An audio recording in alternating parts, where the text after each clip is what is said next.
Hello. So today we are going to be watching his story with my sister. We're going to be watching my jealous stepbrother ruin my life. So we're going to put this right here. And here we go. BetMGM Casino. Make it legendary. It's kind of weird, right? Whoa. We'll What's have to turn the that? I just built a budgeting app in Base 44. Guys, Nina just built an app. Impossible. Nina can't code. Interesting. Can it generate reports?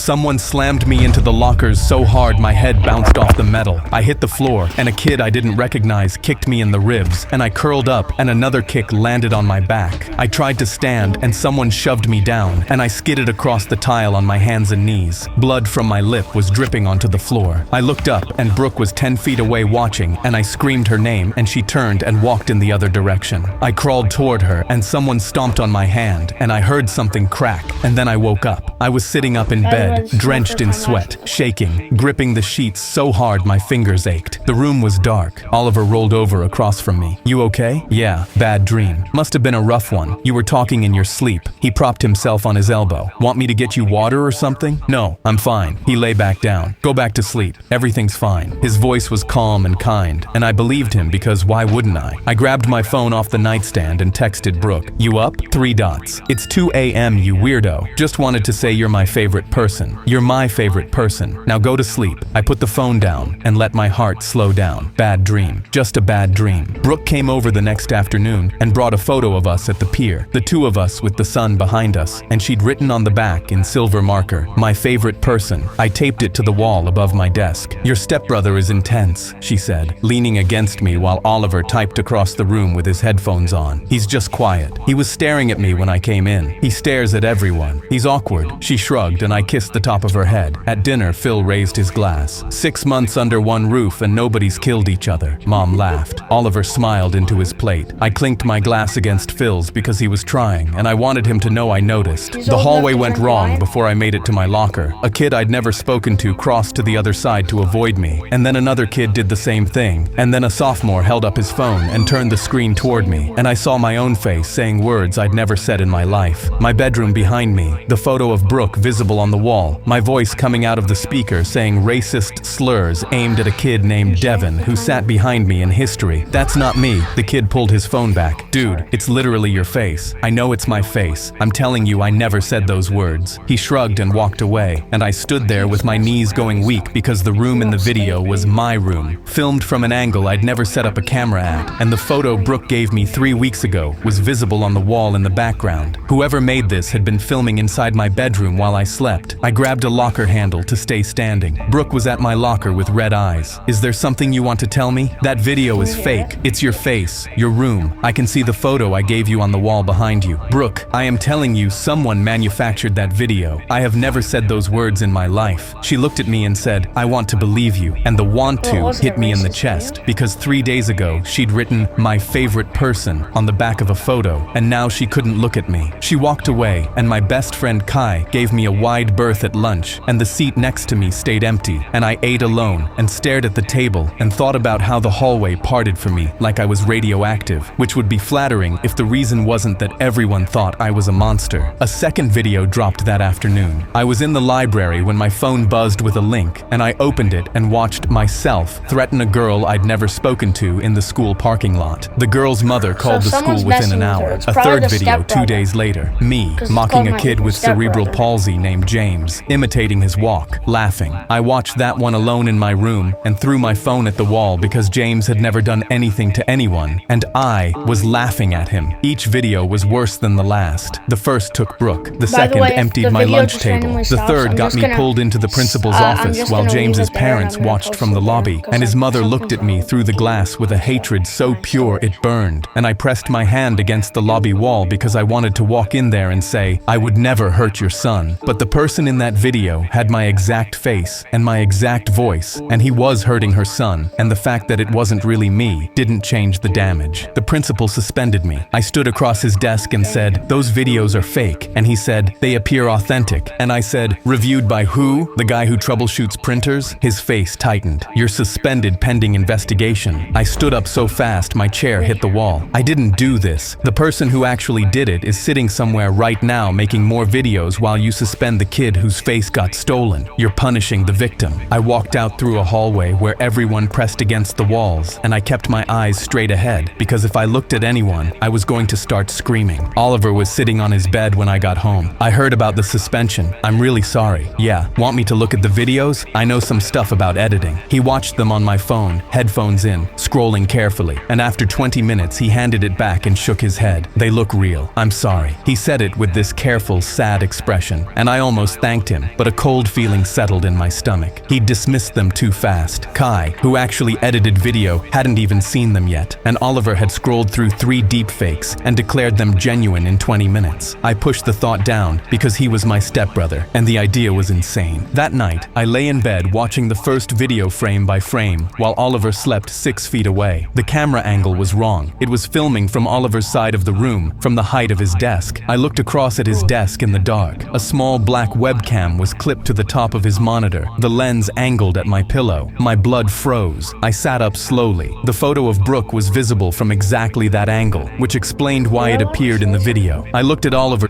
Half of the fun is the hunting part of things. And the buyer protection feature on Depop makes me feel even safer when buying things secondhand. And girl, when you finally find the right item. Sleeping, his face peaceful, his breathing even, and the suspicion I'd been fighting since dinner turned into certainty because the webcam he'd told me was for a coding class was pointed at the exact spot where my face was every single night. I took the videos to Kai at a coffee shop because he didn't want his parents seeing us together. I slid my laptop across the table. Frame by frame, watched the jawline. Kai scrubbed through with headphones in, and his expression shifted from uncomfortable to focused to sharp. He pulled the headphones out. Rendering artifacts, jaw and ear margins. "These are AI generated." He rubbed his face. "I've been avoiding you for 2 weeks because I thought, I know what you thought. I'm sorry. Help me find who did it and we're even." He nodded, and I could see the guilt on his face like sunburn. 2 weeks of avoiding me when I needed someone in my corner. "For what it's worth," he said, "you're the least racist person I know, and I should have known those videos were garbage." "Yeah, you should have. I know. But you're here now, and that counts." He zoomed in on the background. The footage was captured from about 4 feet off the ground, slightly left. "That's not your desk." "No, it's not." I changed the Wi-Fi password, taped over my laptop camera, checked my phone for spyware. If someone was hacking the webcam remotely, I was going to cut them off. 2 days later, a 4th video dropped, and it included footage from after I changed the password, which meant it wasn't remote access. It was someone with physical access to the room. I sat in my car in the school parking lot and stared at my hands on the wheel because the list of people with physical access to my bedroom was exactly 3, and 2 of them were my parents. I told my mom, showed her the artifacts, the camera angle, the webcam on Oliver's monitor. She went pale. "Are you sure? The webcam is pointed at my bed. Please, we're finally a family. If you accuse him, I'm being destroyed, Mom. I got suspended. Brooke left. I eat lunch alone. And you want me to protect the family vibe? Just let me talk to Phil." She talked to Phil. Phil came to my room and stood in the doorway with his arms crossed. "You're not going to blame my son because you got caught on camera. There's a webcam aimed at my pillow. That's for his coding class." At the angle of my bed, Phil stepped into the room. "You've been trying to push Oliver out since the wedding. I clinked my glass at dinner when you said this family was working, Phil. I was happy, and Oliver was sitting across from me at that table filming me. I defended Oliver. I stuck up for him when kids at school called him weird. I formatted his homework." Phil walked out. The next morning, Oliver's computer was gone. Phil had hidden it overnight. Oliver knocked on our door that afternoon holding a plate of cookies. Phil said, "You're going through a lot." He set them on my nightstand and sat on his bed. "I've been thinking about who could do this. There's a kid in my coding class who talks about deepfake software all the time. His name's Mitchell. He's in your English class, right?" I looked at him. Mitchell did sit behind me in history. "Maybe. I could ask around if you want." Quietly. "Sure, thanks." He nodded, helpful, concerned. Then, "Did your friend Kai find anything?" I looked at him. "Why?" "Just curious. I hope he can help." The second tell. "Why did he care what Kai found?" "Nothing yet." I lied. "Too bad." I spent 2 days looking into Mitchell. Talked to kids in his coding class. Checked his social media. Complete dead end, because Mitchell could barely code a website, let alone render deepfakes. Oliver had sent me me chasing a ghost. He picked up a book and started reading, and I sat 6 feet away from a person who was asking for progress reports on the investigation into himself. Devon's older brother caught me in the school parking lot. He walked up and shoved me into my car so hard the side mirror snapped off and clattered to the asphalt. He grabbed my jacket and slammed me against the door. "Say that stuff to my face." His brother had a panic attack and missed a week of school. He Guys, pulled me never forward bully and at drove me school. back into the door a second time. My lip split on my own teeth and blood ran down my chin. And I didn't fight back because if anyone filmed me throwing a punch, it would become Don't the bully next at all, evidence. actually. So I stood there and bled for something I never did. A girl walking to her car stopped and stared. A teacher on parking lot duty turned the other way because nobody wanted to be seen helping me. I wiped the blood off my chin with the back of my hand and picked my backpack up off the ground and What? drove home with my lips swelling and the taste of copper in my mouth and the radio off because music felt like it belonged to someone else's life. Brooke called that night while I held ice against my swollen lip.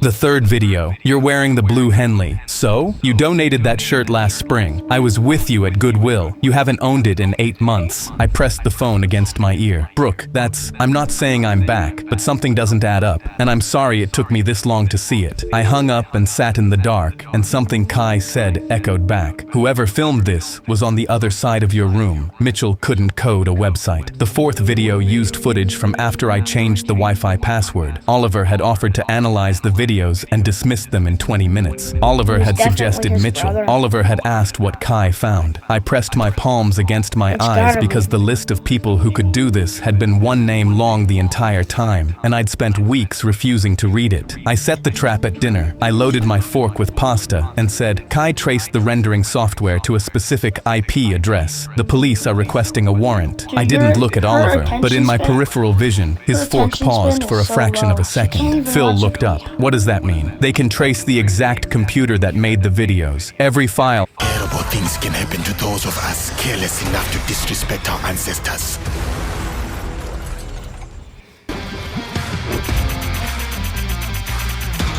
There are so many Has a casinos. digital signature. Oliver chewed slowly. That's great Come on, get news. in the His video. voice was perfectly supportive, but under the table, his knee was bouncing so fast Okay, the good silverware rattled, and I gripped my fork and thought, gotcha. I pretended to fall asleep that night. I lay on my back with my eyes closed, and my jaw clenched so tight my teeth ached, listening to Oliver breathe 6 feet away and counting the seconds between each exhale, because if I didn't focus on something specific, I was going to get up and flip his mattress over. At 2 a.m., his bed creaked, blankets sliding off, bare feet on carpet. He stood beside his bed for a long time, and I kept my breathing slow because one wrong breath would blow everything. The bedroom door opened a crack, and he slipped through. I counted to 30 because careful people check behind them. Then I followed, down the hallway in the dark, shoulder against the wall, testing each floorboard with my toe. The garage door opened downstairs. I went down the steps one at a is he time, doing? gripping the banister. A yellow line of light under the garage door. I crouched and looked through the gap. is Phil he had doing? hidden the computer on a shelf behind the toolbox, and Oliver had it open on the workbench deleting files. His face was lit blue by the screen, and his hands moved fast, clicking and dragging, emptying folders. The IP trap had worked. He thought the police were coming, and he was destroying evidence at 2 a.m. in his pajamas. I watched for 3 minutes. Then I pushed the garage door open. Find anything interesting? He spun around and knocked the mouse off the workbench. His face was pure terror. Phil asked you to delete files at 2 a.m. He backed against the shelf. I walked to the computer, folders organized by name, mine at the top, 6 others below it. I opened raw footage and found hundreds of clips of me, sleeping, studying, changing my shirt, my face cataloged by expression, anger, surprise, talking left, talking right. He'd mapped me like a lab specimen. My own face, the face Brooke kissed, the face my mom held in her hands when I was little, reduced to data points in a folder. I opened Final and found finished deepfakes I'd never seen, worse than the released ones, including one where I confessed to a crime. He had a pipeline. I opened the next student's folder, same structure, then another, 7 students, each one a complete operation. Each folder I opened landed like a blow because this wasn't anger and it wasn't revenge. This was a hobby. I looked at Oliver pressed against the shelf. Why? He shook his head. Why? Devon's brother split my lip open. Brooke won't look at me. I sit by myself every day. James had a panic attack. Why? His chin trembled. You got everything. everything. Mom loves you. Phil tries with you. Everyone knows your name. I've been in that room for 2 years and you don't even see me. I defended you, Oliver. I stuck up for you at school. I helped you with your homework, and you were filming me in my sleep. He slid down the shelf to the garage floor. I just wanted someone to notice me. 7 people, Oliver. Were all of them ignoring you too? He didn't answer. Devin's little brother had a panic attack. James couldn't come to school for a week. A girl's mother called the police. Did any of that matter to you? He whispered. I didn't think it would get that bad. You didn't think? I grabbed the edge of the workbench so hard my fingers ached. You sat across from me at dinner and asked if I was having a rough day while you had a folder on your hard drive called my name. I unplugged the drive. People are going to notice you now. I brought the drive to my mom. Then I called the police. The school scheduled an assembly where I was supposed to apologize. I drove myself. The hard drive was already with the police. They'd told me they were sending officers to the school. I walked into the auditorium and every seat was full.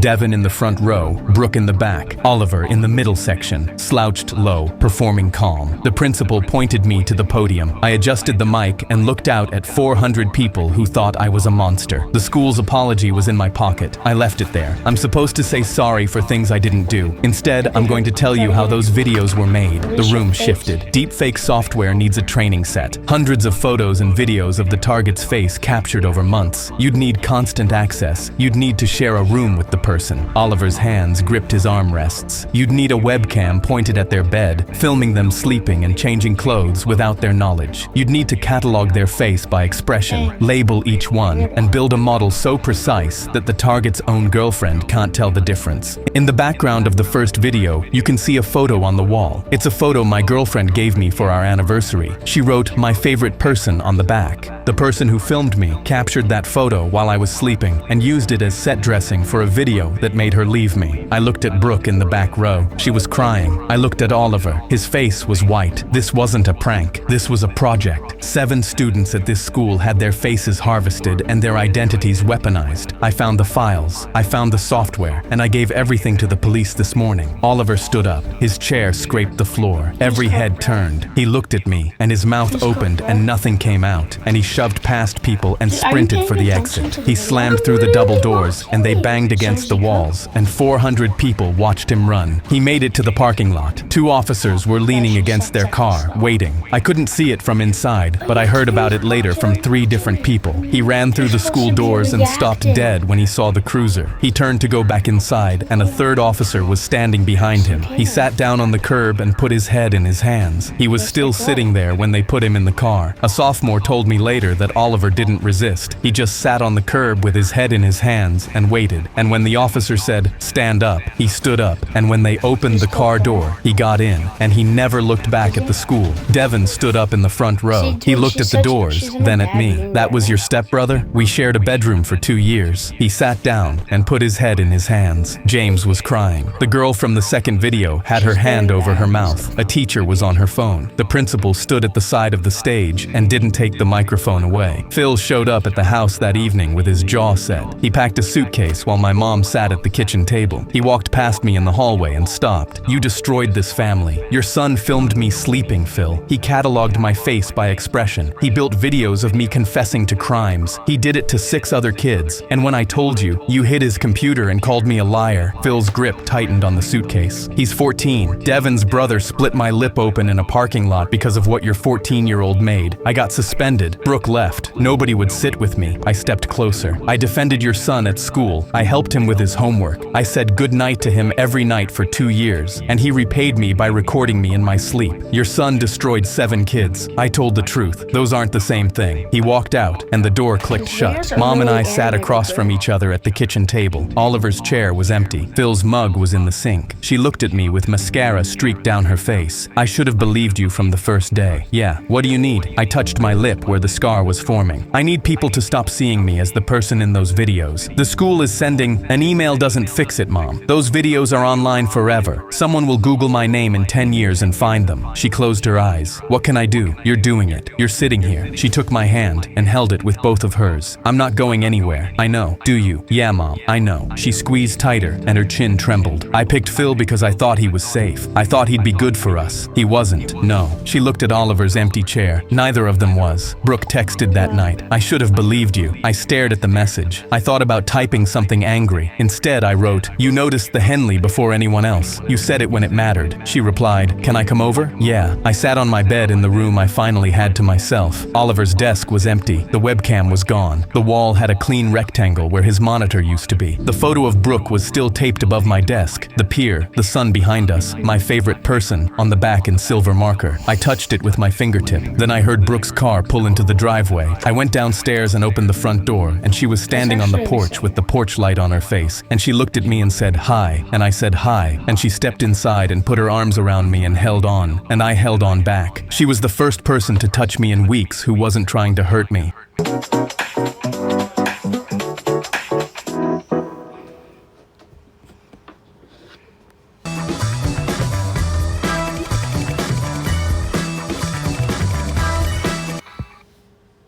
Oh, well, that's the end, I guess. Okay, well, make sure to like and subscribe, and I will see you in the next one. Bye.